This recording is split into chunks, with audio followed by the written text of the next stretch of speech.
No, don't say that because we're live right now. You can't say Keep an eye on that one guy. I'm gonna have to say that. You can't say it. We're live now. Now you got to keep it zip tight. I have to say it. You got to keep it zip tight. All right. Fine. Well, fine. Are you good? Are you ready? Let's get it started. Are you ready? Who's ready? I'm Are ready. you ready? You ready? Let's you ready? do it. You ready? Wait, We're hold ready. on a minute. Hold on. Let's make sure we're ready. Let's make sure we're ready. Hang What on. up, Who's ready? everybody? Wait, hold on. I'm not ready. I'm not ready. Why would you go live early like that? Wait, we're not ready. They We're might. getting ready. We're getting ready.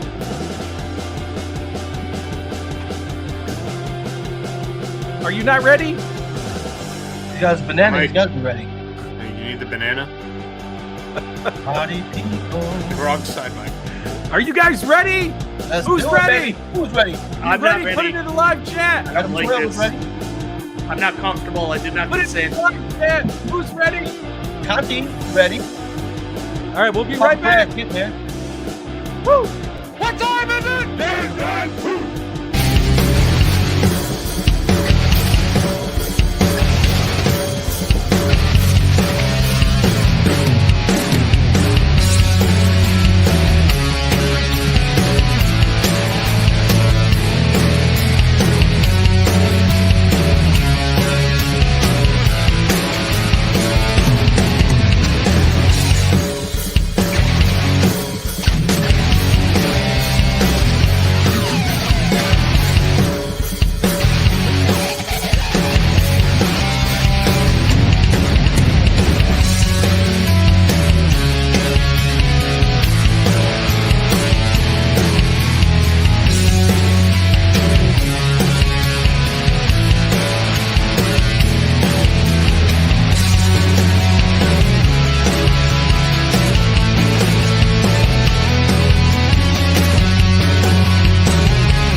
What up, YouTube? It's your boys, Detroit Love, PDubs, MichaelB The Game Genie, and Restalgia with another episode of the Super Game Room Dudes. Brothers, let's get it started.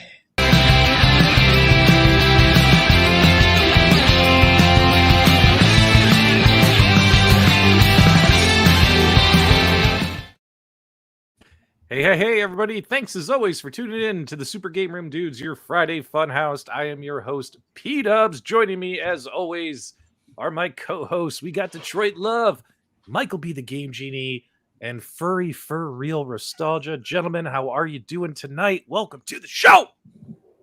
Fantastic, good. baby. You know how we do it? All right. You know what? We gotta put some music on here because Oh, We you now can have- tell StreamYard has a new feature. yeah, we're gonna be playing with this a lot. So let's we had the rock going. Let's put on a little night driving music. Little night driving. Little vibe. Let us know. Is that too loud? Couple loud. slow jams, easy Is that- jams. Is that a little too loud, guys? It's too loud. It's too loud. Is it too loud? No, it's put it not in the too live loud. It's chat. fine. No, it's not too loud, but it's too loud. Is that too loud, guys? Let us know in the live chat. Should we turn it down? We can turn it down.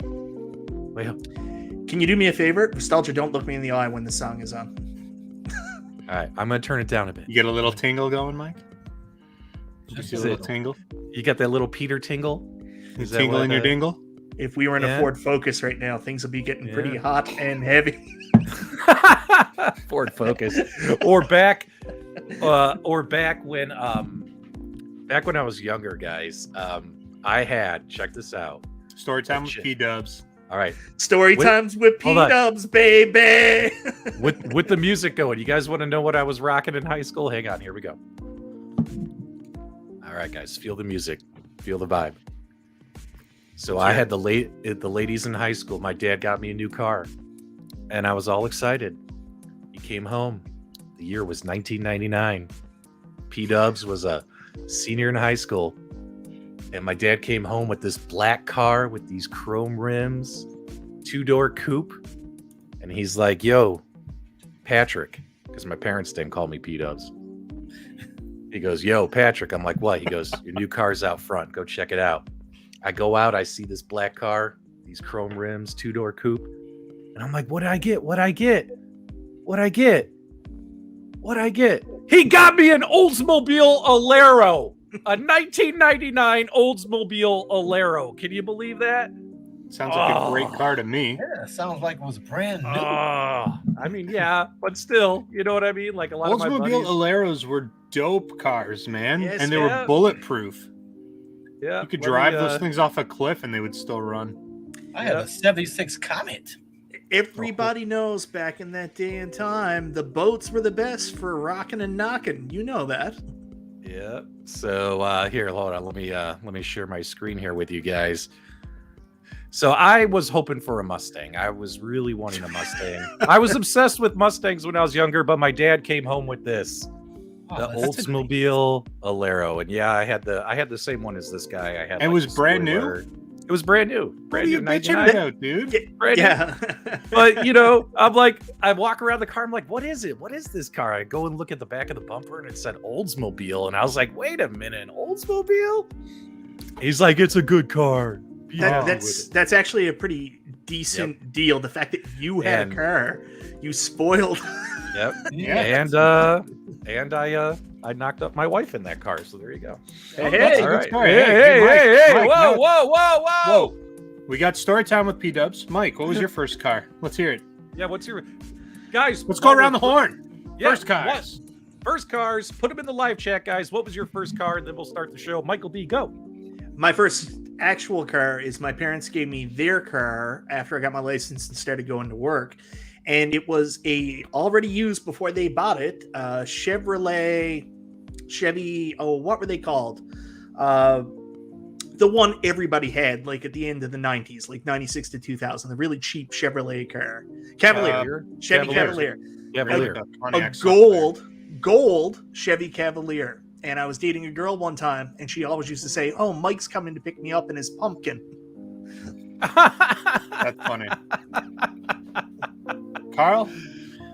My first car was a 1969 Buick Skylark, which looked really cool. It was a really nice looking car, except the people who sold it to me, the brakes were totally shot, and they taped up the brakes long enough for me to test drive and drive it for maybe a week, and then the whole brakes just went out.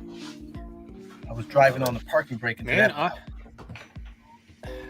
See, that's my first car that I owned 2008, because I'm obviously a lot younger than you guys. It was a 2008 Chrysler 300, and I ended up, because I was a shithead, I decked it out. I ended up putting on 20-inch chromes. We took the door hinges on and put Lamborghini door hinges, so it had Lambo doors. We took out the entire center console and put in like a custom fiberglass console with a screen and navigation and all that stuff. And then I got lucky. There was a collector that was a few cities away. He ended up seeing a couple pictures I posted online, and he came and he offered me more than I sunk into it. So thankfully I got out of that thing without losing my shirt. So that was the first, and I got photos. If you don't believe me, I got photos of my Chrysler 300 with my beautiful Lamborghini doors on that. It's a stupid decision, but it was the best decision I ever made too. When you say Lamborghini doors, you mean gullwing? Whoa. Not gullwing, no. Wait, Like hold on. like the DM's, like the DeLorean. Did it open? It didn't wings? open like that, but it opened like this. Oh, I know what you mean now. Here, Hey, I'll see if I can. I'll find a photo and I'll send it to P-Dubs. So pull it up. Carl, what is this? Was this your That's first car? Yeah, that was my first car, 1969 Buick Skylark, black. It was a Very nice. nice. Car. He drove it right nice. off the dealership when he was 29. If it had The day it brakes, was born. Nice. it would have been nice. But Look at how that actually looks Robbie. pretty cool. How do you sell a little college kid a car with no brakes? You know, they took it. Well, we do have it. Respect your elders, man. His first car, S. Juju, was a 1922 Ford Model T Wow, man. 140 years old, still watching the Super Game Room dudes. That's pretty awesome, bro. All right, guys, let's get the show started proper. And guys, we're Hold just on, Peter, give me 2 seconds. I'm going to send you the images. We're obviously embellishing a little bit. My first car was actually a 1996 Chevy Cavalier, but the Cavalier died on me. And so my dad and we traded it in for the Oldsmobile Alero. And it was pretty funny, though, because I didn't really want it because it was an Oldsmobile Alero, but it was still, it was a brand new car, worked great, never had an issue with it. Car ran fine. At least it had a really nice color to it and had sunroof, spoiler, all that stuff. I had it was either a 96 or a 95. I had it was the Chevy Cavalier RS. It was the last time the Cavalier was in the box shape. Do you remember the box shape before they changed it into a bullet shape? Yeah. Like the next year. It was the last year of the box shaped Cavalier. That's the one I had. It was like 96, 95, something like that. But yeah.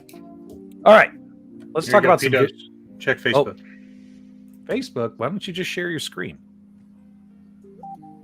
Well, now we got to get the show started, man. It's been 11 minutes. We haven't talked about video games yet. People will want to see this car. People will want to see this car. This was your first car? This was the first car. Yeah. Did you share your screen? No, I sent you the photos over Facebook. Oh, dude, I don't have time for that. All right. All right, Michael B, tell people a good story while we pull this up for the audience. So yesterday, PDubs calls me to tell me that he might not be able to do the show tonight because he had to go out with his son. And then we started having a conversation about a show called Married with Children, and very loudly stating, "We're gonna go to the titty bear, the titty bear." And then my wife turns around and freaks out and goes, "Your daughter's still in school for online learning. Can you not scream titty at the top of your lungs?" That was so funny. That was great. All right, let's see what Restalgia has. Okay, Restalgia, this was your first car? What is that? My first car. That was a Chrysler 300, 2008. Check the other photos. Yeah, there you go, with the Lambo doors. So what we did is we took those off, and I bought some sort of like hinge system that was supposed to work. Man, was it a horrible hinge system. And when it was supposed to be like a bolt-on that was made specifically for this model car, but it wasn't. So we ended up having to weld it onto the car.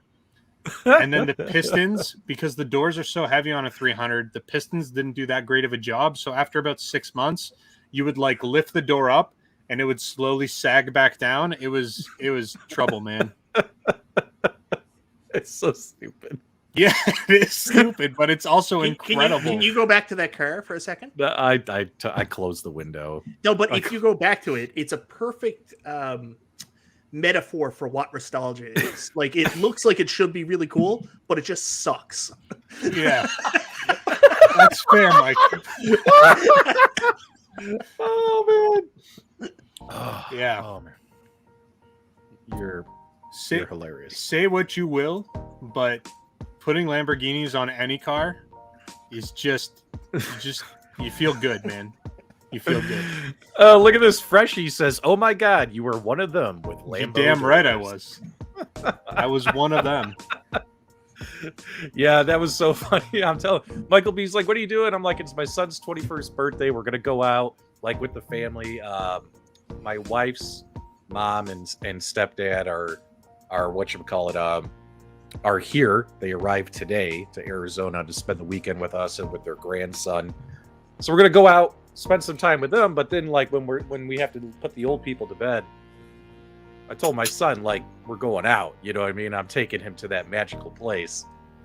And Michael B starts going, "The titty bar? You taking him to the titty bar? That's gonna be so awesome! You're taking him to the titty bar." And then Laura comes in yelling at him, "Stop saying titties! Scarlett's in school!" Oh my God, it was so funny. So I'm going to ask you a serious question because I saw something go by here in the chat, Restalgia, and I have to ask you. Yeah. Did you buy the car with the Lambo doors because you thought it looked like the Batmobile and the way the Batmobile doors open? Okay, so I'm not sure what... Are you saying... No, I need you to understand. I bought the car stock. It was just a Chrysler 300 I bought from the dealership. and then I added the Lamborghini doors. Did you do it because of Batman? No, I did it because I was a stupid teenager that liked Batman.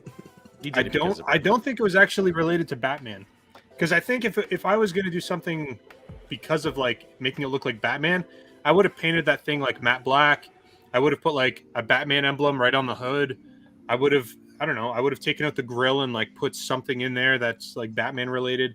I think I just did that because I was stupid. All right. I think that pretty much sums it up. That's fair. Guys, I feel like Dr. Disrespect. We've been on the show air for 15 minutes and we haven't done anything yet. We've done a little bit.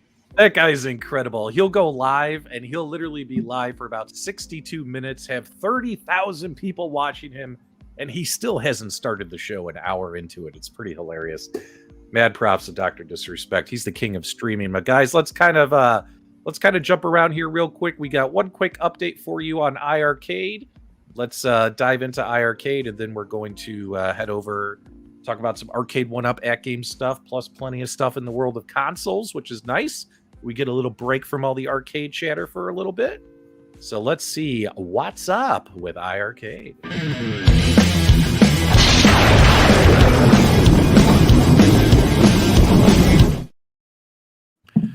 All right. So iArcade announced, or just a few days ago, that they were bringing Moto Rush GT to their platform. This was kind of like Nintendo Switch game, etc. It came out in 2019. And this particular game, they announced it on Tuesday, and then here it is Friday, and it went live in their store. It's their first game release of 2022. Guys in the live chat, let us know your feedback about Moto Rush GT. Have you played it on the Switch, on the iArcade, etc.? What do you guys think about this before I tell you my thoughts on this game? Was this also available on Android? I don't know. I never heard of the game before until I saw his video, until I saw their announcement. If it was on Android, I think I've played it, but if it wasn't, then I haven't played it. I haven't played it, but I've always been a fan of motorcycle games for some reason. It's one of the games I've always liked on many platforms. So I might have to check it out. Well, if you wanted to test it out, apparently someone in the chat says that it's currently on Nintendo Switch for $2 this week. So if you wanted to test it out before you played it on the iArcade to see if it'd be a good fit, go check it out on the Nintendo Switch. Okay. Yeah, so they announced it, and when they announced it, I headed over to the Nintendo Switch store and saw that they had the deluxe version of the game on sale for $2. In fact, I think it's still on sale for $2 on the Switch store. So I downloaded it, gave it a shot, and I got to tell you, unfortunately, I was a little bit disappointed in it. Like, I mean, and I love driving games, I love racing games. I just couldn't really get into it. I tried it for about, 30, 45 minutes. Because they have like an arcade setting plus kind of like a campaign mode setting, and I tried both ways, and I was like, I wasn't digging it myself. So I'm happy I only paid $2 for it on the Switch. But guys, and so because I didn't like it on the Switch, I didn't buy it on the iArcade. I didn't give it a shot. But if anyone bought it on the iArcade, let us know what you think. Kev Gret says he thinks it looks boring because sometimes, games might be able to do a good online experience. Now, what's funny is obviously the normal retail price of this game on Switch is the same as what it's selling for on the iArcade. It's just it's currently on sale on Switch, right? So Vernsky has it on the Switch. Yeah, it's because it's on sale, Kev Gret. The normal price is $14.99. It's not going to be $2 forever. Yeah, let us know what you guys think. Goofy Foot has the right idea, man. We need Road Rash. Road Rash. My God, yes. Road Rash is incredible, but the problem with Road Rash, especially like when you get up around the 3DO Road Rash, which is probably my favorite in the series, they added a lot of licensed music in there that you're not going to get Soundgarden, on the iArcade or re-releases of that. So you run into the same issue that you have with Crazy Taxi. Is it still Crazy Taxi if you don't have Restalgia? You played Crazy Taxi. You're one of those Dreamcast kids. What's the band really popular Offspring? In the 90s? Offspring. Tons of Offspring. Yeah. So, I mean, you guys know I love Jong. I love the iArcade brand. But then again, when they have 290 80, 90 games available. You're not going to love every single one. Unfortunately, this one wasn't for me. But it might be for you. I mean, don't let one guy's opinion wreck it for yourselves. By all means, give it a shot. Maybe get it on the Switch since it's only $2. Try it out before you buy it on the iArcade for full price, because the odds of iArcade doing another game sale, guys, it's probably might not even be until the holidays again. You know what I mean? Like, I wouldn't expect there to be a game sale anytime soon for the stuff in their store, and things like that. But that's pretty much what's going on in the world of iArcade. Rebel mentioned that it's not a racing game; it's too one-dimensional for him. He says, and it kind of remind me of that. I used to have this game where it was a car, and it's like the screens had these objects that would come, and you were just moving the stick back and forth. It kind of reminded me of that game, where it doesn't look like it'd be a whole lot of fun. You're just basically just moving left and right. Yep, and I love seeing the honest feedback. That's what we asked for. Honest feedback in the live chat. Some folks say they like it like Papa Brad. Some folks say they don't. Not for me, unfortunately, etc. I myself didn't. Hopefully, the next game will be a little bit more. Yeah, that'd be really cool. That would be really cool. Crazy Taxi. With or without the Offspring?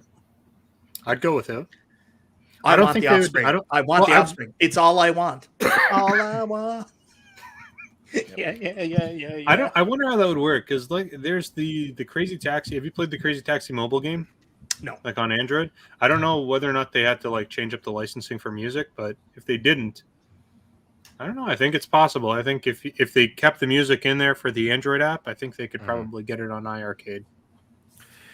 Yeah, and here's one thing that I find interesting, though, is there's all these rumors that they'll have swappable control decks, right? Possibly with a steering wheel, right?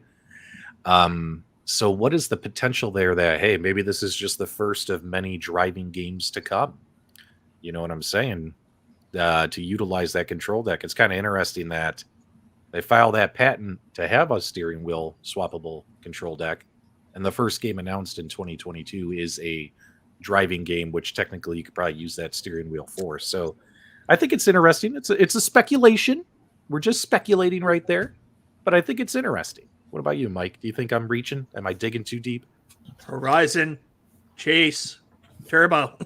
Now that would be fun. I love Horizon Chase Turbo. That would be a good one as well. But that's what's going on in the world of iArcade. Anything else on iArcade that I forgot, guys? No? Yeah, Bobby Vu unleashed that iArcade Nexus last night with Wonder Boy and Asha. Yeah. Yes, we love Bobby Vu, friend of the channel. We've known him for several years now, and he absolutely does amazing mods, right? He's probably one of the most gifted arcade modders out there. But then again, that's not an official iArcade thing. That's a custom homebrew, you know what I'm saying, type cabinet. It was still pretty cool. He put a here, let me pull it up here. I don't know. Go ahead, Mike. You start talking about it while I find it. So, anyways, it looked dope. He had Wonderland, Asha and Wonderland. It's like Wonder Boy 4 or whatever it is, the remake version. He had that on the cabinet. And I might be out of the loop because I didn't know that was announced for iArcade, or is it? Is what? That new Wonder Boy game. Oh, no. The girl that he actually, the artwork he put on the cabinet. So that kind of caught me off guard. I've been trying to catch up with that. But, I mean, the thing looked incredible with 2 screens. Bobby Vu does some amazing work. Jong was there for it. I thought it was really cool, and definitely a look into what can be done with your iArcade cabinet if you're not happy with one stock. I know a lot of people were upset because the iArcade version 1.45 or whatever Michael's calling it is out there. So, I mean, there's options still out there. Maybe this is something Bobby Vu could possibly do for other people as well. Yeah, I mean, he's a gifted modder, that's for sure. Look at the back of the cabinet here. He took a lot of photos. Like Bobby Vu should have his own home arcade show called Pimp My Cab. Like, Pimp My Cab. He's got like I think this was an Amazon Kindle that he threw in here. Speaking of which, Akuma Rev, thanks so much for joining the Dude World Order, becoming a channel member. We greatly appreciate it. Later on tonight, guys, over on Put Your Quarters on the Glass, there are going to be some fun events, so make sure you guys catch that after we get all wrapped up here as well. I'll also be one of the sponsors of tonight's broadcast for Akuma Rev, so you guys definitely want to check that stuff out. But getting back to this, he did add that Amazon Kindle in here, which I thought was interesting, right? Like, if you wanted to have a music video or something playing, it would have been cooler if there was a way that it was more of a dynamic marquee. Does that make sense? You know what I mean? Like, kind of change with the game or show stuff from the game automatically. That'd be really cool. But I don't know if they're going to open their system up for that kind of development. You know what I'm saying? Like how I just want to add, I really like the cabinet. I really like the shape of it, the style of it, the marquee. I mean, I think iArcade can take some style design ideals. It definitely makes the cabinet more marketable in my eyes. It did a great job. Mom wants to come back. All right, we got a $5 super chat from Speak of the Devil, Akuma Rev. He says, dudes, nice stream. Cannot wait for Windjammers 2 on iArcade with online play. That will be amazing. I got a special intro for tonight. I am pumped. So, I mean, Windjammers 2 has not been announced for the iArcade, but they do have Windjammers 1 on the iArcade. And with the online play coming, that would be a great candidate for online play, in my opinion. Go ahead. Yeah, it's made by a company called .emu, which iArcade have worked with before, so anything is possible. Now, Windjammers 2 was officially released, and a lot of gaming channels are talking about it because this has been a long-awaited sequel. Guys, did you play it? What did you play it on? Which system? And did you like it? Start throwing that feedback in the live chat so we can get your comments on the screen. Michael B actually told me something that I didn't even realize myself. Michael B, where can you get this game free of charge? Yeah, it's Friezo on Xbox Game Pass. So for me, it was just like Streets of Rage 4. Streets of Rage 4 released. I went right to my Switch and I was like, ooh, that's pricey. And then I saw a notice come up to say it's on Game Pass for free. So immediately went to Game Pass, and same thing here with Windjammers. Yep. So because obviously I have that Xbox Game Pass, that Series X and all that. So yeah, I'm going to probably, because it's free there, I'm definitely probably going to be picking this up on Game Pass. And looking forward to checking this out. Akuma Rev says Fightcade has it too, if you guys are familiar or use Fightcade. Console Fanboy actually did a video on it as well. Might want to check out his channel. Mitchell B did Game Pass. Hollywood Polo says it looks like a reskin with no online co-op. I've noticed a lot of games that we've been excited about lately have been released without online co-op play, like Mayhem Brawlers and things like that. I feel like that feature needs to be added like every game these days. I don't know if that's expensive to do, and I would imagine, like, you got to be honest, when a game comes out like this, as much as we think it's really cool, this is more of a budget title. So how much money are you going to invest into setting up online co-op for a budget title? Yeah, just like Retromania, like a few games have come out that have not had online play that I wish had online play, like Retromania Wrestling, Mayhem Brawlers, etc. Windjammers. This game. You know what I mean? It just feels like we're missing that one extra feature, $5 super chat from Juicy Time. He loves the Super Game Room dudes in a non-sexual way. Well, we love you too. See, Restalgia, I told you needed to up your game. We're losing Juicy Time. Yep. Restalgia, what do you think about Windjammers and .emu bringing out another Windjammers sequel, my friend? Is this the kind of game you like? I just took a whole mouthful of banana right as you asked. So I know Restalgia has no gag reflex. I can't. I'm not going to comment on that. I don't know. I've not played this. I don't know. This is not really a game that I think I'm super into. I'm really like, if I'm playing a game by myself, I'm playing like an adventure game, something with a storyline that I can just like sit down for a few hours and play. A game like this would be fun, but I just don't think I would get into it personally. We just got a comment in the chat from Alfred as well. That's another game that we hyped and we were super excited about as well. Yeah. Was Cruisin', and Cruisin' didn't have online play. It's like, what's going on? Why do we keep missing the online play, man? Console Fanboy, $5 super chat. The original classic had competitive Evo battles, so I'm sure this one will be very competitive too. No gag on the banana. Nice. Endless One Up also got it on Game Pass, so why not? It's worth a shot, right? So I'm interested in checking this one out. What about you, Detroit Love? I haven't downloaded it yet, but I plan on downloading it tonight when we're all done fiddling around here with the internet stuff. I hadn't heard of Windjammer 1, so I don't even know what Windjammer 2 is. So it's not a game I'm even familiar with. So was it like a modern day Pong? What is it? Yeah, I mean, it's kind of like Pong, but like with more of a Pong on steroids. How about that? You know what I mean? Now the animation at the front, is it based off a actual anime show? No, it's not based off a cartoon or anything like that. Okay. I would have been interested in that. Yep. Hello Poe says he passed on it without online play. Kev Gret wants to know if Restalgia ever finished Immortal Rising. I was literally just responding to him. I got about halfway through the game, and then life got crazy, and then I haven't picked up the controller to play that one. But I do plan on actually. We've got a move happening. I'm moving to a new house in the next less than 30 days. So the plan is once I get settled in there, then I'll probably be able to sit down and actually spend some time playing some of those games. I also haven't finished Assassin's Creed, the new one, Valhalla. He's going to be online all night, snickering with guys saying, "Ooh, Arcade1Up sucks. Did you know you can buy a Micro Center cab and put an Xbox Series S in it?" He doesn't have time to play games. He just snickers all the time. And I eat bananas. I do eat bananas, and I put Lamborghini doors on my car too. Meatball Saucy. I've had Windjammers on my Steam wish list for quite a while. Funny that it is on Game Pass included in my sub. It is going to be a definite play once I get some time. Yep. So I plan on checking that one out myself as well. So, what you call it? Michael B, you're gonna play it, right? Yeah, I downloaded it earlier. I would have played it before the show tonight, except my daughter was also on the room with me and insisted that she had to watch Bread Barbershop on Netflix. So my Xbox time got passed up for Bread Barbershop, which is not the best show.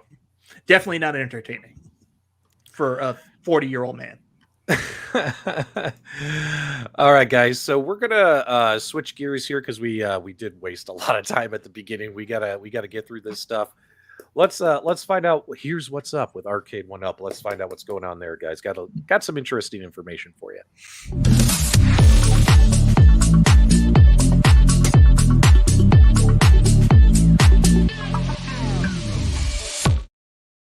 PDubs. That transition, you got to update that transition, bro. That's so 2021. Oh, stop it. It's so old school, bro. You got to get with the times, man. All right, guys. I was looking at that, and it's like I played all of those games that was on there today that you had on that transition. So let me ask you guys in the live chat, which arcade cabinet do you think is going to be next to be released and start shipping out by Arcade1Up and their distributor retail partners? Is it going to be Ridge Racer or Terminator 2? Put a 1 in the chat if you think it's Ridge Racer. Put a 2 in the chat if you think it's going to be Terminator 2 is going to be shipped out first. Which one of these cabinets are we going to get in our hands? What if they don't think it's either one of those? What if they think it's something different? It's got to be one of those. No, I don't think so. I bet you we get another Pac-Man before we get one of those. Seriously, I'm willing to bet you there's like another Pac-Man they slip out. We get Well, the reason why I bring this up, guys, is several thousand Ridge Racer cabinets actually arrived in mid to late December. They hit the ports, and they're on their way to distribution centers. So there's a good chance that because of the time length, they arrived about 2 weeks after the Killer Instinct cabinets arrived, and the Killer Instinct cabinets just started shipping. When it comes to Terminator 2 cabinets, guys, Terminator 2 cabinets, well over 4,000 of those hit the ports just on the 12th, January 12th, which I think was last week. I forget what day it is today. So just based upon the timing of how things are moving, it does look like Killer Instinct came, took them about a month, started shipping to customers. Ridge Racer arrived about 3 weeks ago, so I'm expecting personally, this is Arcade1Up talking, just my educated guess. I'm guessing Ridge Racer cabinets might start shipping within the next week or two, and then Terminator 2 probably shipping by February, like they said. So that's your update on where those cabinets are. Mike, are you picking up T2? I can't remember if you told me if you are or not. No, I'm going to be careful. Restalgia, you can record and timestamp this, whatever you want to do. I don't currently have any of these cabinets pre-ordered. My friend Mike Dalton does have Terminator 2 pre-ordered. So he told me that I could use his cabinet to do a review, but I don't have any of these cabinets currently ordered. That wasn't the question he asked, just for the record. That's the answer I'm giving. He asked where you could have purchased one. I gave the answer I'm giving. Come on, Mike. I don't have any plans right now, too. I think Mike found a loophole. I think he found a loophole there where he's like, now I can still buy the cabinet and not have my buddies make fun of me. Well, now he knows that Restalgia is going to timestamp stuff and make troll videos and use his own words against them. That's like the best way to get back at somebody is to take their words and use them against them. Guys, do you think Michael B is going to end up with a Terminator 2 cabinet? Put a 1 in the chat if he's going to end up with one. Put a 0 if you think he's going to pass on it. I'll be honest, guys, I'm not ordering T2.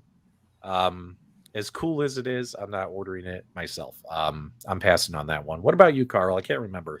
We talked about it before. It's been a while.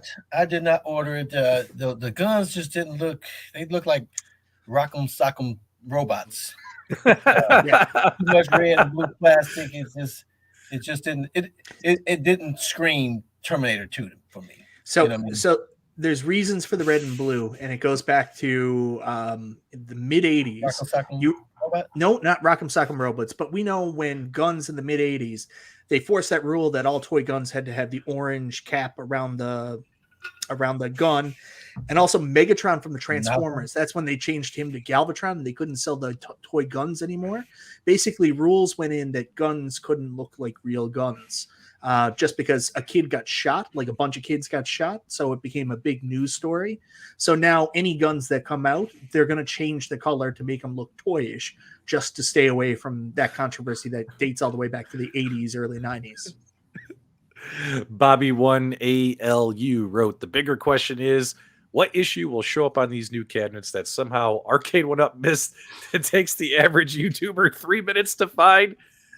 Well, I'll be honest with you, man. That's not just Arcade1Up. That's at games as well. Back eons ago, like a year and a half ago, like at games would send the firmware updates out to any YouTuber who wanted to be on the list. Like, hey, here's the firmware. You could sideload the firmware so you can, if you want to make content regarding what changes are coming, blah blah blah. And back when they used to do that, guys like me, who I covered at games extensively at the time, now less so because there's just less to talk about. Like, I've made almost every possible at games video I can, Mike. Like, I can't just keep making at games videos. There's nothing to talk about. But anyway, I digress. But we would catch a lot of those mistakes in these firmwares, even after they were quality controlled and stuff, and notify at games and stuff. But they really don't do that anymore. They don't do that anymore. They don't send the firmwares out early. They don't even have the firmwares publicly available for people to get their hands on past firmwares, right? So they got their firmwares under lock and key as well. So, but yeah, it's not just Arcade1Up, guys. Let's be fair. At games has had a number of issues that we've also identified after it was released as well. So, and even iArcade has had games come out that, you know, iArcade does their quality control, and the games have had bugs, and they've had to send out patches on those games, right? It happens everywhere. You know what I mean? It happens everywhere. I think we were talking about Arcade1Up though. So, yeah. Oh, I know. They're going to come out with some quality shit. Sure. There'll probably be something. There'll probably be something, right? Like the big things now are speaker gate, right? The sound on these cabinets. That seems to be the big issue. From what I understand, like Killer Instinct, I haven't played it myself, but a lot of people are saying the speakers on Killer Instinct are great. So maybe whatever the issue was, it's been corrected by this point. And that's been their motto. They learn about things. They usually correct them quickly if they can. Sometimes slowly, like the Miss Pac-Man, or was it Super Pac-Man? They had the issue that took a while. Mars. Okay, the list goes on.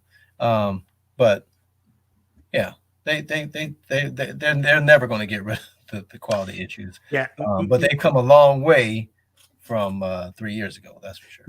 Meatball Saucy brings up a really good point. The fact that things are online means day one patches, and pretty much every game that comes out now comes out not set or not finished. Day one, you get it, and there's an immediate patch. Like Activision was really bad for it a couple of years ago with the Assassin's Creed series. Like, do you remember like how bad Assassin's Creed? What was it? I'm trying to remember which Assassin's Creed it was. I can't remember, but it came out. People's faces were missing. You could see like the weird skeleton nightmare fuel underneath, and they had to do an update like a week in. That wasn't Black Flag though. No, it wasn't. It was after that. Perfect. It was the one. It was the one that was after Black Flag. Was it Odyssey? No, it wasn't any of those games. They were. That's when they did a.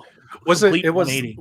It was one of the spin-off games. Like, no, it wasn't a spin-off game. It was one of the mainline Assassin's Creed games before they did Unity. Origins. Yeah, Assassin's Creed Unity. Okay, Unity. Yeah. There you go. See? Our audience is awesome. Yeah, so I mean, quality control, I mean, we always hate it when stuff comes out. But it is inevitable. Something's going to come out from somebody that's not going to be right. It's happened to all the companies: Arcade1Up, AtGames, iArcade, etc. But taking a look here, I'm actually pretty excited about the Ridge Racer cabinet. I did pre-order this one, so if you guys have been following the channel, I sold a couple of extra Arcade1Ups that were just collecting dust. Use that money to stay beneath my line in the sand, Mike. I found a workaround to justify the purchase. You didn't stay beneath your line in the sand, bro. And whatchamacallit? So this one's on its way. I'm excited about checking this out. And everyone's making fun of me. They're telling me that these games are going to suck, that the cabinet's going to suck. But I'm willing to give it a chance. This cabinet supposedly has the rumble steering wheel, improved accelerometer, and brake pedals. We'll see how improved they really are. Did you get the right-hand drive or the left-hand drive one? Yeah, well, it just comes in the one style. Hang on real quick. They have photos on their website that show you can get the shifter on the left-hand side, but you can also get the shifter on the right-hand side. It'll come on the right. Those are just photo errors. Any Goofy Foot, $20 super chat. Any info on the SD port on the Tron cab? I was hoping for a Gorf cabinet, but I don't see that ever happening. The Tron cab would be ideal. I'm hoping 1UP would make it possible to add games to control specific cabinets. What do you guys think about that? I don't think that's going to happen. No, the SD ports are for family pictures of your trip to Oregon. So Arcade1Up will never set it so you can add a game to a cabinet. It's not going to happen. If you do want to add a game to a cabinet, you'd have to talk to this mystery encoder guy, whoever he is, or Restalgia. Or if you ever see both of them in the same place, you could ask both of them, but I doubt that would happen. So if you ever run across one of those guys, ask them if there's a way to add a game to your Arcade1Up cabinet. Now, I did. So Jason here, he goes, that was a PS1 game, not an arcade game. That's incorrect, sir. And in fact, go check out my YouTube video on my channel where I did my 5 reasons why you should or should not buy the Ridge Racer cabinet. I actually tell you how many arcade cabinets were released for each one of those games in that video. It was a very small production run of arcade cabinets. I think all of these games, Ridge Racer 2, I think they were all 300 or less units were built. Very small production run. Odds are, if you ever played this game, odds are you played it on your PlayStation 1 and you didn't play it on an arcade machine due to how rare they were. But there you guys go. Yeah, and Goofy Foot, I got to tell you too, I would love to see a Gorf. Like, I don't think it'll ever happen, but I really do hope it happens. Like, I want to see all these arcade-specific games. So the challenge is Arcade1Up isn't selling to classic arcade enthusiasts. Arcade1Up are selling to mainstream and Walmarts, Best Buys, and Targets. So they've got to go with very specific games that are widely known and not awesome, niche stuff like Gorf. Now, people still believe you're the mystery encoder, Restalgia. Any claims to fame? I am not the mystery encoder. I'm not. And any words on your Arcade1Up hacks? Yeah, I talked to a couple people that we are working on. Everyone is just super busy, but maybe I'll have to reach out to Mystery Encoder and see if he can jump in and help us out with that one. It's just a lack of resources right now. We're just limited on time. So it's doable. How do you call yourself? Do you like pick up your cell phone and call your house phone, or can you leave a message on your own cell phone for yourself? How does that work? I know what you're getting at, but if I wanted to speak to myself, the easiest way would be to send myself an email. Okay. So you wouldn't like call your work number and say, "Hello, Game CEO. This is Steven Restalgia." Right. That's exactly what I wouldn't to do. You know what he does, right? He leaves himself a little post-it note. That's what he does. You know, and I just put it on my monitor, and then when I come down the next day, it's there. I'm like, oh, hey, looks like somebody left me a post-it note. I should do this first thing in the morning. Look at that. He's been speaking to himself for years. We all agree with that as well. Let's see. It's pretty crowded in here. Oh, this is bold. This is bold. Supple wrist. Gorf is better than Tron. Change my mind. Where are all the Tron defenders in the live chat? Isn't Michael everything B? better than Tron though? Nah, Huh? not at all. What? Some people say cucumbers taste better way better pickled. than Gorf. Sorry, what'd you say, Mike? Did you ask me if Tron was better than Gore? I didn't ask anything, man. I'm just listening. I'm just enjoying the show. I'm just here for the experience.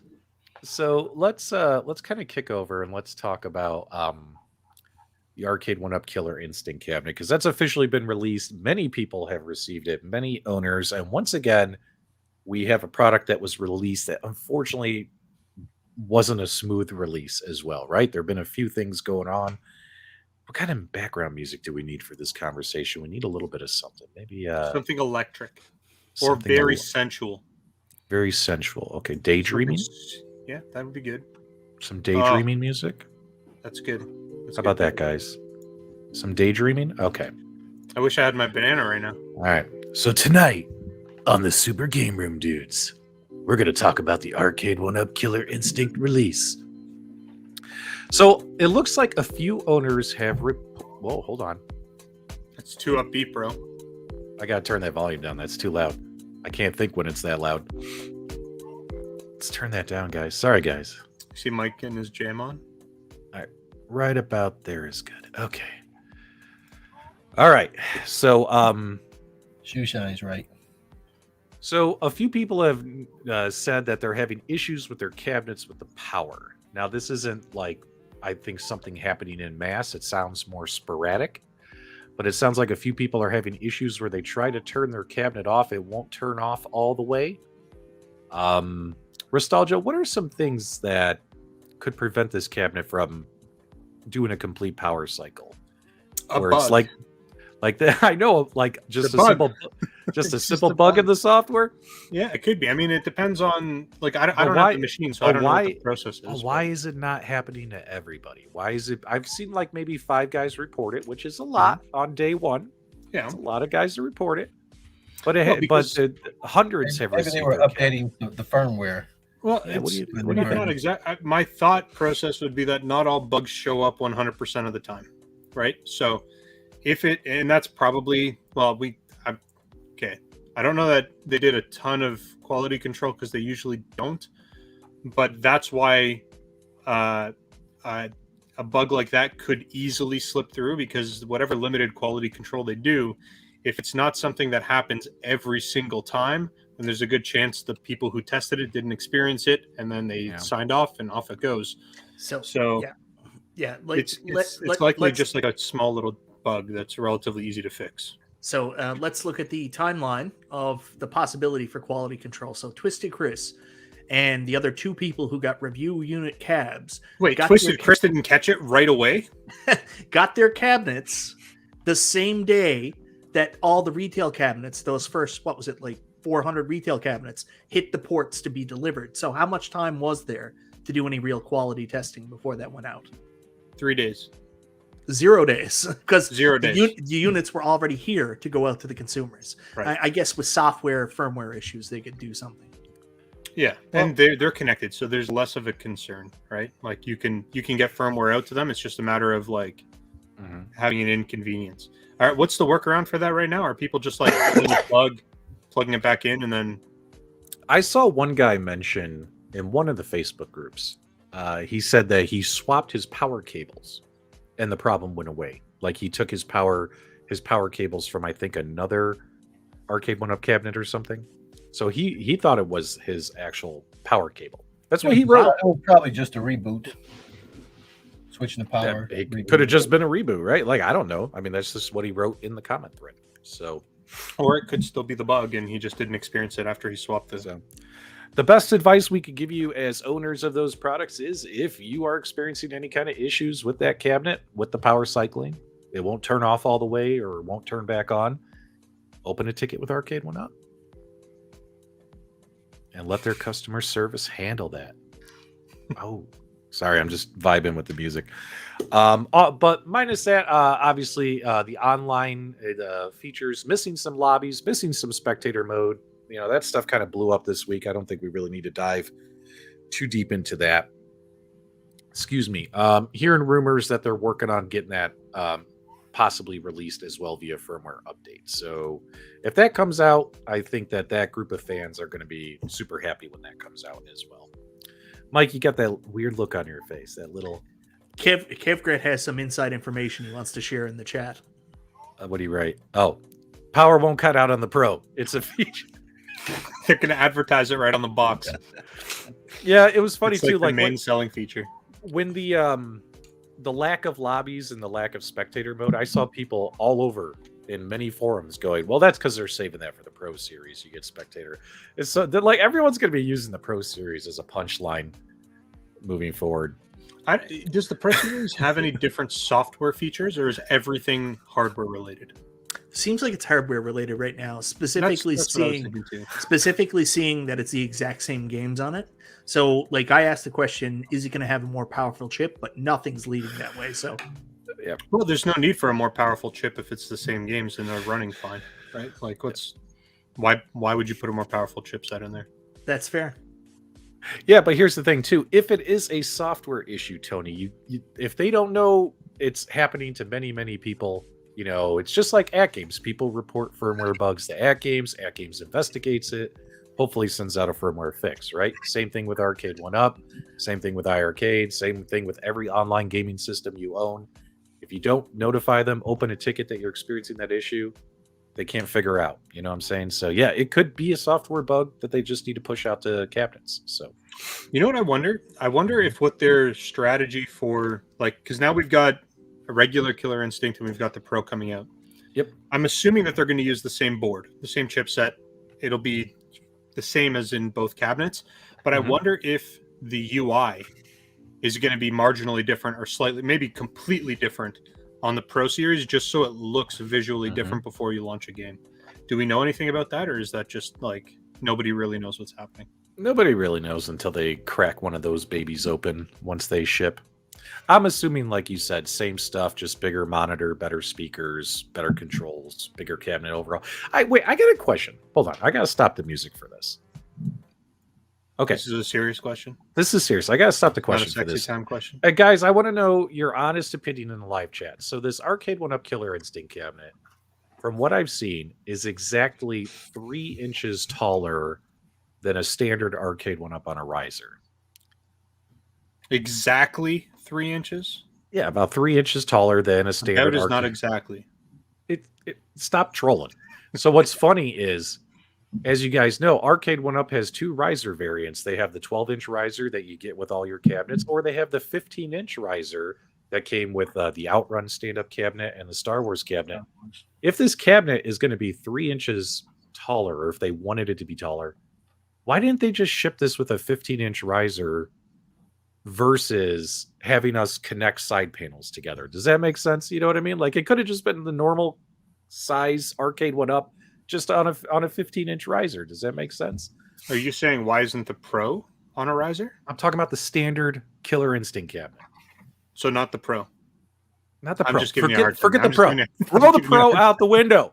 Okay. I'm talking. It doesn't make sense to me. You got this arcade cabinet for Killer Instinct that you have to attach and create 2 side panels and merge them together to get 3 extra inches of height, when all they had to do was ship this thing with a 15-inch riser instead of a 12, the same size riser that's on a Star Wars and a Outrun cabinet. No, I think you're confused. You know what I'm saying? I think you're confused. The Pro does not come with a riser. I'm not talking about the Pro. I'm talking about the standard. Well, calm down there, Grandpa. You're getting a little addled. That's because he's trolling me and he knows it. Am I wrong, guys? Should they have just done a 15-inch riser? Like, why are we messing with additional brackets and merging panels together? Why are we doing that if it's only 3 inches? Why Because not if put they it on? put the Pro on a riser, it'd be way too tall. Ladies and gentlemen, we have an opening for a new host on the Super Game Room, dudes. Send your applications to MichaelB The Game Genie at gmail.com. Oh, man. Okay, Verdsky says it's the cost of wood, LOL. Maybe it was cheaper to get smaller panels and have us screw them together. What do you guys think about that? I don't know. This is $1 million question you're bringing up here. I didn't even think of. I don't know. Maybe it's harder to do the taller riser, add that in with the package than it is to add those 3, little pieces like we had for Big Blue, add the addition of the side panel. I don't know. Well, Michael B may not know now, but I see a video in his future explaining the mystery. So I make Nintendo Switch videos now. I'm just throwing it out there because I'm just genuinely curious. It is a really good question.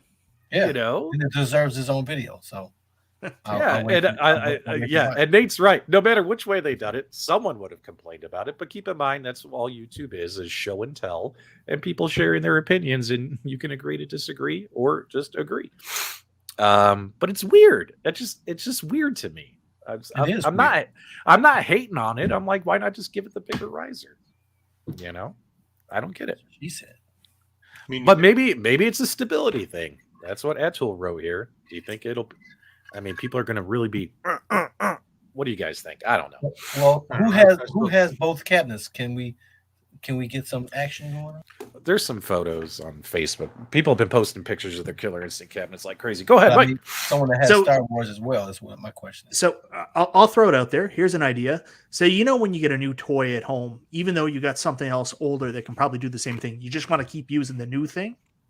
So maybe it's that kind of way with Arcade1Up. They figured out they could do these side panel extensions, got really excited about it, didn't even think about your question. They were like, we should just do the side panel extension when they could have done the 15-inch riser. They just didn't consider it because they were so excited about their new riser, the side panel extensions. Well, Mad Dad's Gaming just tried to switch the PCB from the Big Blue and the KI. So maybe he'll do a switch of the risers from Star Wars to KI, and we'll know momentarily. There's going to be people are going to be like, yeah, what size riser you got on that Killer Instinct? Man, I'm rolling a 15, bro. I'm rolling 15s. What do you got? You got a 12? Ah, shit, man. You should have got the 15. I still think that the Pro line will look better without a riser, PDubs. Oh, man. 9% sure that's accurate. The funniest thing in the world is going to be the Pro Series cabinets when those come out. We've been teasing it. We know what's going to happen. There's going to be some serious Pro Series flexing. Right, Mike? You think there's going to be some flexing? Like, oh, you got the Killer Instinct? Which one did you get? Oh, I got the standard one. Oh, man. You should have gone Pro, bro. You should have gone Pro, bro. No riser necessary, baby. No riser necessary. It's not a Pro unless they put Lambo doors on it. Well, it's like pinball and people buying those Stern pinball cabinets now. You get your different versions. I think they're just trying to go with that model and give people what they want and figure out a way to charge people more money. So, yeah, I'm sure it's the exact same thing. Like someone would say, oh, I got a Jurassic Park pinball. And they're like, what'd you get? And you're like, oh, I got the Pro. Well, I got the Deluxe or whatever the next model up is. That kind of stuff's always going to happen. There's going to be some keeping up with the Joneses, we'll see it for sure. There's going to be like trim levels. Like when you're buying a car, there's like the SE. There's the S, which is like the garbage car nobody wants to buy. Then there's the SE. Then there's the CE. Then there's the CES. LE. We're going to have all of those different levels on Arcade1Ups. I love this comment. Oh, you got the Killer Instinct Nano, huh? That's what you got there? That's what you got? Yeah, I mean, we've spent a lot of time talking about really nothing going on with Arcade1Up. Can we talk about all the rest of the gaming news? You know, the really big stuff we're going to talk about? What's really Mike, big? Take it away, Mike. It's your show. Go ahead. Microsoft bought Who's that? Activision. Is that the PlayStation company? No, Microsoft. That's the company. They have the Series S that you can buy a Micro Center cab and put inside it. Yep. Okay. I'm with you. That is big news. They now own Candy Crush, man. Yeah. Well, the big one from my standpoint. No, it's Candy Crush. You're wrong. Big one from my Candy Crush. Mike. Standing point is Call of Duty, because we know how important that is in the competitive gaming world. Call of what? Call of Duty. Did you say duty? Go ahead, Mike. So the question everybody's asking is that, are they going to make it exclusive? Sony's come out and said, no, we got a contract with Activision. We get it for so many years. I guess, does this change the gaming landscape going forward? Because Xbox do have the ability to shut it down and be like, no, if you want to play Call of Duty, you're playing that on Xbox. They're going to have that ability going forward. But I don't think they're going to do it. They're going to convince people to go play on Xbox because of the way it's going to be sold. But I don't think it is going to be an Xbox exclusive. I agree with that. I think it's hilarious. I think this comment right here by Jason is hilarious. That Xbox and Spyro. Now, yep, Spyro, Crash Bandicoot. That is hilarious. Well, oh my god. They Nintendo own Rare too, right? Like, yeah, Nintendo essentially owns Sega at this point. yeah, I don't know. I don't think Microsoft doesn't have a history of not working with other companies, so I don't see that being a problem. And it would be really stupid, I think, for them to say there's probably more Call of Duty players on PlayStation than there are on Xbox. So 100%. for them to just immediately chop off 50% of their revenue in the hopes that those people will then buy an Xbox just to play Call of Duty, I think would be a really, really bad business decision. And they could make way more money just playing nice with Sony. So I don't see that happening. Well, like Kev Grip brought it up. What's going to happen is after the exclusivity deal is over, and even before that, Xbox has the power now to go out there and drop. You can go and buy this for $70 on your Sony PlayStation if you want to play on PlayStation 5, or get a Game Pass subscription. Up to you. They can still put it on Game Pass even though it's on That's PS5. what I just said. Yeah. Yeah. They don't have to wait till the contract's over, is what I'm saying. No, I said that and then retracted it. Gotcha. I still think that the Pro Series. Did you call him Mulligan during the broadcast? I did. Like, yeah. Mulligan that comment. Let me go back. Let me rephrase. But the other messed up thing about this is they paid 68.7 billion for Activision. Yeah, it was like $68 billion. It was crazy, right? And Sony, because of the thought alone that they could possibly lose Call of Duty, their stock dropped 13%, and they lost $20 billion worth of their company. Yeah, they'll get that back in like 2 weeks, though. I know they will. Back. But here's what's scary about that: 13% of Sony is only worth $20 billion, but yet Xbox just went out and bought a game company for $70. Mm-hmm. So, think about how small Sony is compared to Xbox. You know what's even more compared to scary Microsoft? Yeah. I think you got to compare it to Microsoft. That's what I think what's even more scary is that Google only paid $1.6 billion for YouTube back in the day. So I know. Yeah. That's a huge number. There was a good meme I shared there the other day, and it was from I forget what the name of the movie is. It was the one with Jennifer Aniston, the guy from Ted Lasso, and the kids.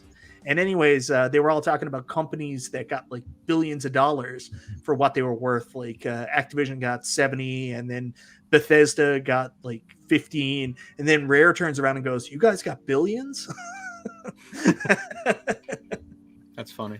So a lot of people are asking, who do you think is next? Like I saw comments for Sega. Mitchell says EA. Who do you think is next on the and who's going to buy them? Is Sony going to buy in retaliation? No, or is Sony's not buying stuff up. Yeah. No. Sony. So I think Sony's play right now is just to double down on their own IP, the Final Fantasies and God of War and whatever other stuff they've got, the Horizon Dawn games.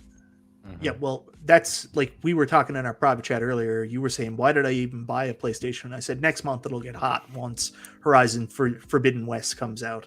But what Sony's going to do going forward and what they're going to have to get good at is what Nintendo did for years. Rely on your own IPs and your own software and make it interesting, because they'll still get third-party games. I don't think Xbox is stupid enough to realize there's money in selling games to Sony. And how cool is it to get your competitors to write you a big check every month, right? But I think they're going to have to focus on their first-party titles going forward. It's crazy because everybody shit on Xbox and said, you guys got no third-party games. And they were like, hold my beer. And they just went and bought all the third-party companies.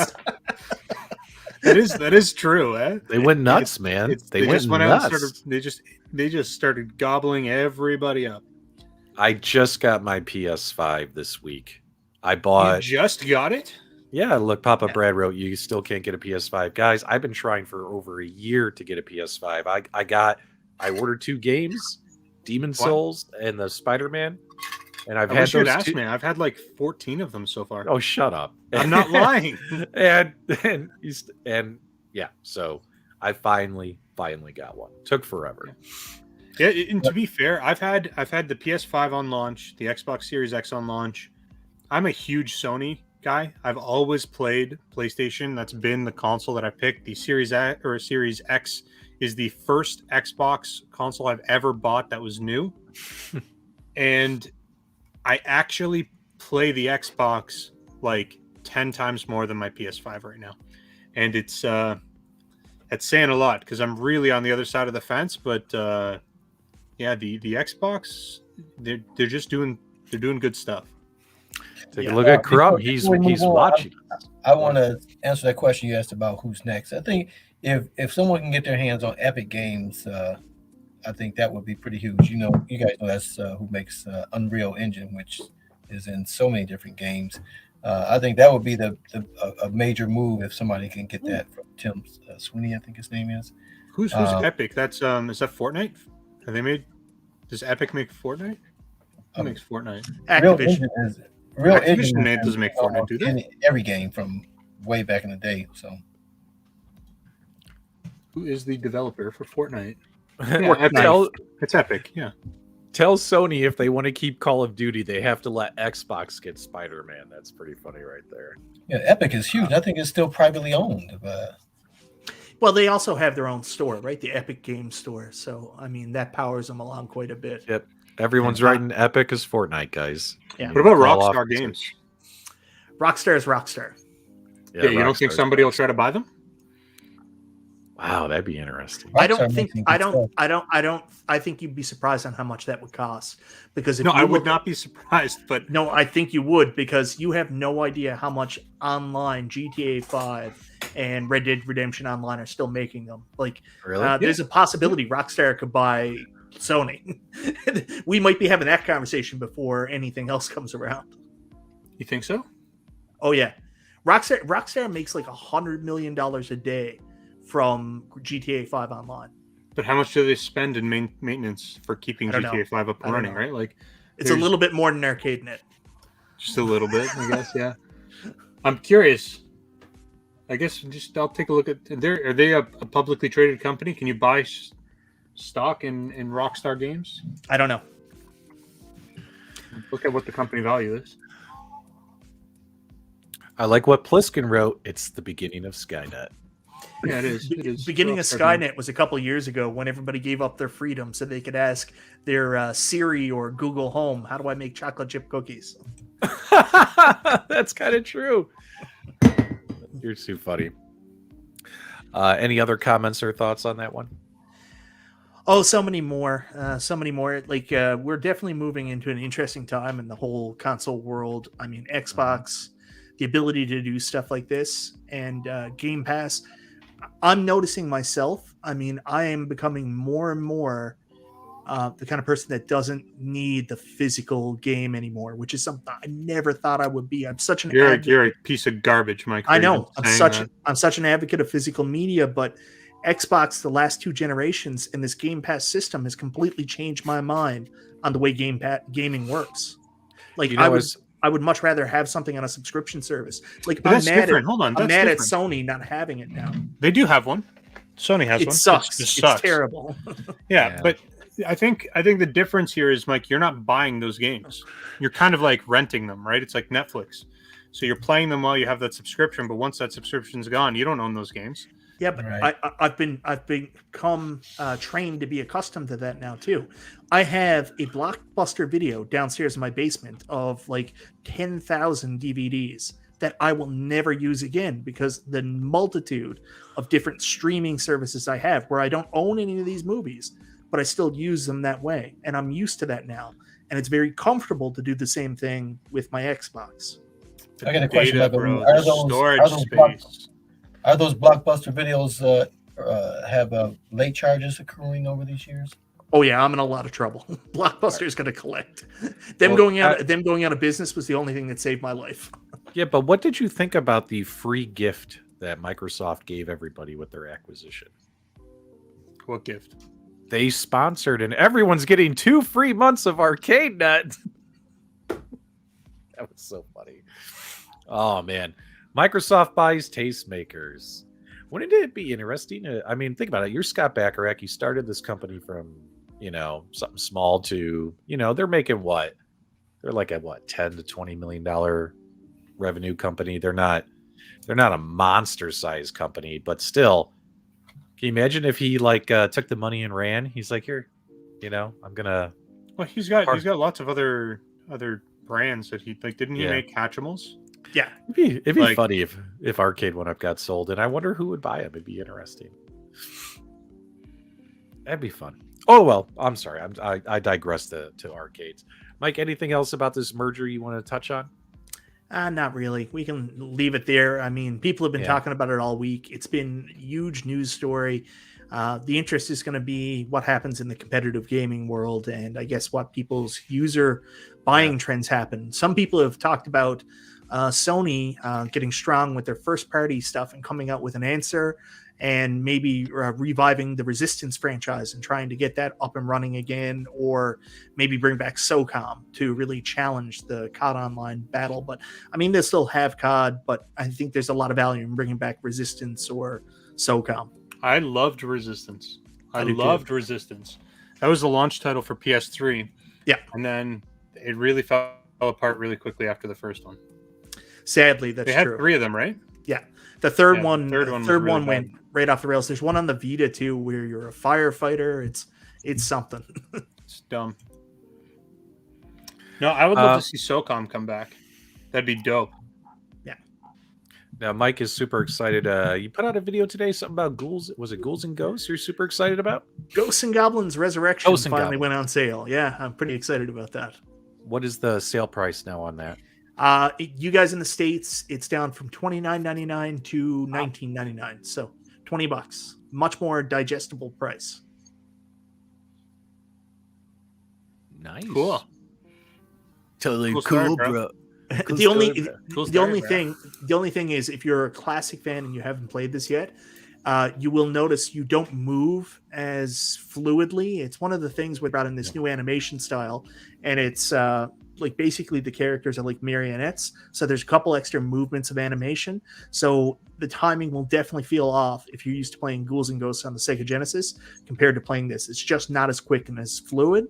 And there's also a really difficult aspect of the game where you press up to shoot up, but it can also stop you mid-movement. If you try to press over and up diagonally at the same time, it might register as up and stop your momentum going forward. So those are some issues with it. But other than that, this is such a cool callback to classic brutal difficulty games, and I played it all morning, and I was ready to punch my TV in half. So if you want that experience, do a Game Genie review.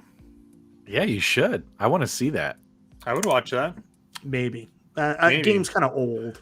I mean, that doesn't mean you shouldn't do it. In the words of a near and dear friend, nobody watches the videos you never make. Think about it. That's actually a very smart comment. Sometimes nobody watches the videos you make. Michael B got so mad he tore his shirt off. There you go. People have been chatting, and I'm sorry, I was following the conversation in the live chat. A lot of people were talking about the old Sierra DOS games. I love those games. Some of my favorites growing up: Police Quest, King's Quest, Black Cauldron. Oh my god, those games were so fun. Leisure Suit Larry. Mike, you played Leisure Suit Larry, right? No, actually, I was never. Carl, you did, right? I used to play it all the time. Leisure Suit Larry. Oh my god, that was awesome. Yeah, what was the one with the octopus? The alien octopuses. What was that called? Dang. Right on the tip of my Wait, tongue. I'm sorry. What were you saying? The game with the octopus on it. Oh my gosh, it's like right on the tip of my tongue. No, it's not like Monkey Island. It's like a sentence name. Like, Space Quest? No, hold on, I'll find it. Like it's 4 words from memory. The Return of the Death Angel. Day of the Tentacle? Octo Day of the Tentacle. That's the one. Day of the Tentacle. Yeah. That's 4 words exactly. I am not the least bit surprised that Restalgia is excited about something with tentacles. You're ridiculous. I love tentacles.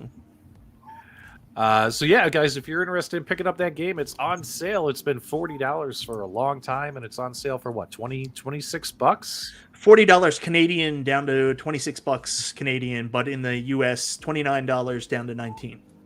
Hey man, a deal's a deal. Hey guys, I think that's interesting. It says Tastemakers has a total of 6 employees in actual Tastemakers. They generate 1.25 million in sales annually. 8-Bit Brian knows. That's right. That's why I bought all these white shirts. Curling is $2.99 on Switch right now. You guys ever play curling? Michael B's. You and your game girl doing your darts and now curling. Look at Hero.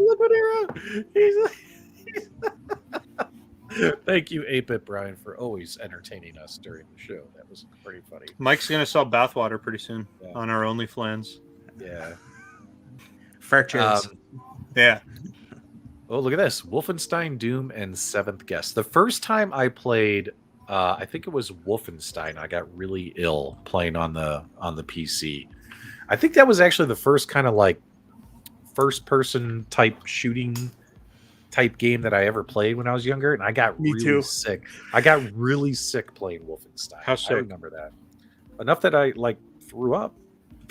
Just like motion sickness? Yeah, motion sickness from Wolfenstein back when I was younger. Yeah, Seventh Guest was pretty revolutionary at the time. Yeah. Oh man, all these memories people are putting in the live chat. There was a Ubisoft curling game on DS that was a lot of fun. Mike, do you know about that? Do you ever? No, I don't usually look for curling. You don't? You don't? You call yourself a Canadian? Yeah, my dad used to be really into curling. I'm adverse to curling due to growing up in a household where, for some reason, it'd be on for like 19 hours straight. On the only you turn to channel 9. You turn to channel 9. You can watch curling all day. Yeah, a buddy of mine, he curls. He's like in a curling league, and he's like, "Hey, Steve, you got to join." And I'm like, "Yeah, I'll think about it." And see, yeah, like Meatball Saucy here, like those games, the Sierra games, plus I played like Dungeons and Dragons, like Pool of Radiance, those type games. There were a few Dungeons and Dragons games that I played. I do the same thing, man. I kind of lean towards using the arrow keys. It's just up, down, left, right. You know, that's all I needed growing up. Up, down, left, right. The funny thing is, this sale goes through, and all anybody wants to talk about is they're like, "Oh man, they might revitalize some of Activision's old titles." Do you remember the absolute travesty of what they did to Rare? Like, I would not get my hopes up on them bringing back your beloved Activision titles and doing anything good with them. So, Mike, heads up. But the most important thing is that they now own Candy Crush. You've mentioned that. It's so important. That's groundbreaking. No. We got a $5 super chat from Old Blue Eyes. Xbox went from 6 studios in 2017 to 32 studios today. Power moves. Yes, that is are. a 100% hold my beer move. That is they are positioned to dominate. Absolutely. Well, my dudes. One more comment I want to make on that. Go ahead. I actually talked Two more about comments, this. please, Mike. One more comment. Two I more. talked about this a long time ago. It's the Turner TV model. When Ted Turner wanted to boost up the Superstation and Turner Classic Movies, he went out and bought all the movie studios. So he owned the rights to the content because content was king. That's what Xbox have done here. They released Game Pass. They're invested in making the Xbox the #1 console to go to. How do you do that? You own all the game companies. Same thing Turner did with TBS and buying the movie studios. So that's what it is. It's not a power move to try to take down Sony, take down Nintendo. In fact, Xbox are like the opposite. They just put Banjo-Kazooie on the Nintendo Switch Online service. They're going to do the same with GoldenEye down the line. They're willing to work with Sony. This is not about them trying to take down anybody else. It's about them just hedging their own expectations for what they want their game streaming service to be. Jim Harper says Tastemakers is not worth $70 million. I feel compelled to mention that I actually looked up the wrong company. No worries, my friend. No worries, my friend. All right, guys, we got the rock music going, guys. No members only post show tonight. My son's grandparents are in town. Everyone's waiting for me downstairs, so I got to go spend some family time and take my son to the titty bar this weekend. It's going to be a lot of fun, ain't that right, Michael B? Just don't tell Michael B's family where we're going. Guys, do us a favor. If you're into retro fighting game, head on over to Rev's channel, put your quarters on the glass, tell them the Super Game Room dudes sent you and you're doing the live stream raid. If not, we'll be back here next week for some more Friday night entertainment and fun.